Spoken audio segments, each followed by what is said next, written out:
theology in Denver. He's a resident of Northern Kentucky and a member of St. John's Unitarian Universalist Church. He moved back to Kentucky from Denver. I still have no idea why anybody would do that. But I'm sorry, I work in Kentucky.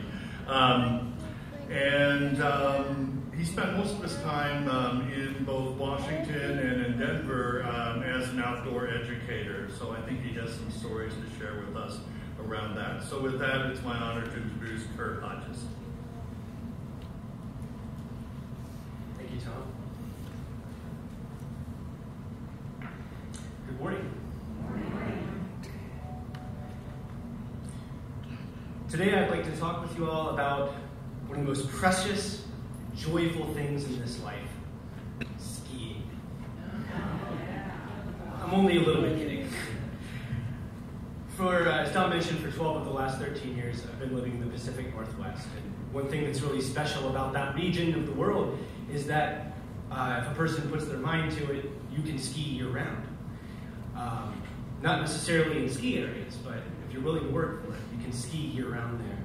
And it's out there that I fell madly in love with skiing. All kinds of skiing.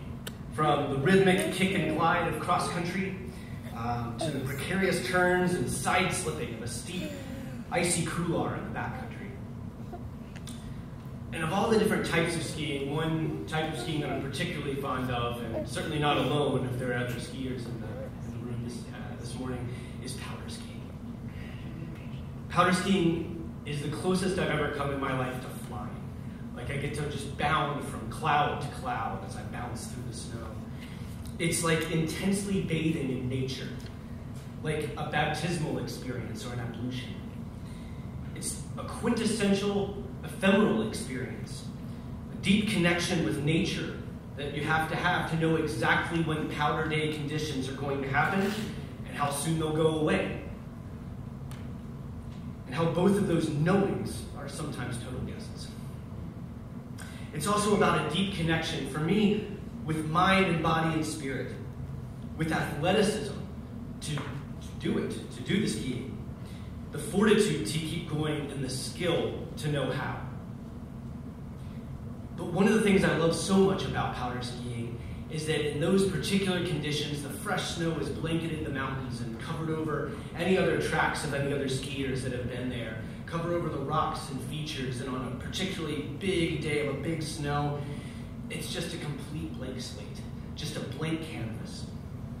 And first tracks after a storm are an exquisite thing that any skier will relish.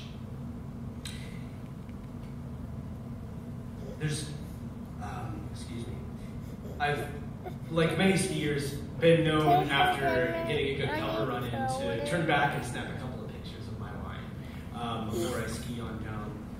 And it's not just bragging rights or ego rub that makes me do that. It's to go back and look at those photos and see my line, witness my line, read into it, and see what it is that's there. There's an adventure sport documentary that's one of my favorites of all time, called Signatures, which, as you might guess, has a little bit of influence on the inspiration for this talk today. And the concept of the movie, according to the official movie teaser, is that it's about the art of riding on snow, how every turn has a personality, and how every personality has its own unique style. Now, this film is shot largely in Japan, in the mountains there. And the producers of the film compare powder skiing and drawing that line the way I've described to calligraphy. And that if a person knows enough about calligraphy, then they know how to read the nuance in a person's writing and their signature to see what it tells about them. That you come to learn how it provides a window into the personality of the artist, or in this case, of the skier. Now, if you're unfamiliar with skiing entirely, you might not know that one of the key ways you control your speed and maintain control so it's not just a tumble or a cartwheel down the mountain is through turning. And so if you read a person's line, you might be reading their skis, their turns to see, are they turning real frequently? And maybe that shows that they're a really cautious skier. Or perhaps you see just a full rip down the mountain, with their very bold and carefree skier, just go for it, right? We can see how fast they were going. We can see some things about their risk tolerance and how careful they were. We can see even what part of the terrain they chose to ski shows us some things about them. Were they bombing down that big valley on a day when avalanche consideration might be kind of questionable, but they're going for it anyway? Or were they staying to the ridges where it was safe? If you read my lines when I ski, you tend to read a lot of turns, and one of the reasons that's the case is that I tend to just try to milk it. If I'm out skiing in conditions that I love, I just want every turn because it just feels so good. And that's something else we can see is this person sort of a quality-quantity balance? Where does this skier fall? One of my favorite things as an outdoor educator and as a skier is what we call the transference component. So in this case, I want to know, what is the transference in the signature of a skier on a powder day? Where are the other places in what we might call our front country life where we leave our personal signature on our daily interactions and on our movements, if a person knows how to read them? There was a movie back in the early 90s that some people might remember called Sneakers. It had quite a few known actors in it. Dan Aykroyd was in it, as well as Robert Redford, River Phoenix. It was a heist movie about a team of security experts. And they're hired by corporations and by governments to try to crack the security codes and the computer systems to locate the weaknesses in the system so that these companies and governments can remedy those. And in one scene in this movie I was reminded of as I was preparing for our talk today, in which the folks from this company, or from the security company, are looking through this guy's trash. They had stolen a bag of his trash, and they're trying to learn about him so that they can learn how to get close to him. And as they're sorting through this, that, and the other, Mary McDonnell's character, named Liz in the movie, she picks up a spent tube of toothpaste. She says, "This right here, this tells us a lot about this guy."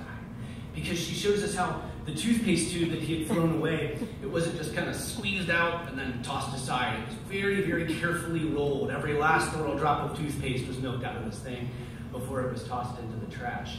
And she was identifying that by picking through something that he gave no intention to as he put it away, put it in the trash can, that they could take that apart because they knew how to read it and learn a lot about this guy. So as this movie points out, we do leave our signatures in all sorts of places, little telltale signs about ourselves, whether or not it's with intention. I was reminded as I was preparing for today of highway driving.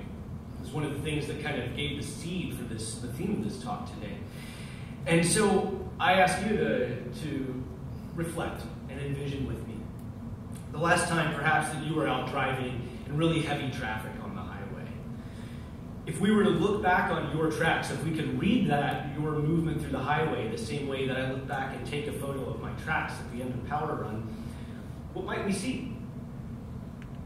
Would we see how you had changed lanes quickly and dodged between other drivers as if they were more obstacles than other people?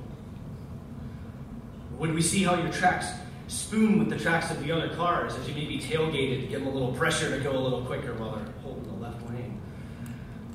Would we see a tendency toward passivity? Would we see tendencies of aggressive movement? What would the consensus be of the other drivers if we could poll them who interacted with you on that day on the highway about how the way you drove impacted them and their day? I was thinking, as I was asking these questions of myself, about a few family members who will remain anonymous, who, in particular, who are just particularly kind, if not even maybe a little bit meek in their disposition, in just the way that they interact with other people, just very generous people, until you put them behind the wheel of the car. And suddenly they're just kind of demons out there on the highway. And I'm not suggesting at all that they're showing their true colors in those moments, but rather I'm suggesting, and what I read in them, is that their level of intention drops. We talk about road rage a lot. It's a phrase we hear and use frequently. And I'm not suggesting that glass allows us to show what's really on our inside, but allows us to dehumanize the other people around us, right? When we're encapsulated each in our cars.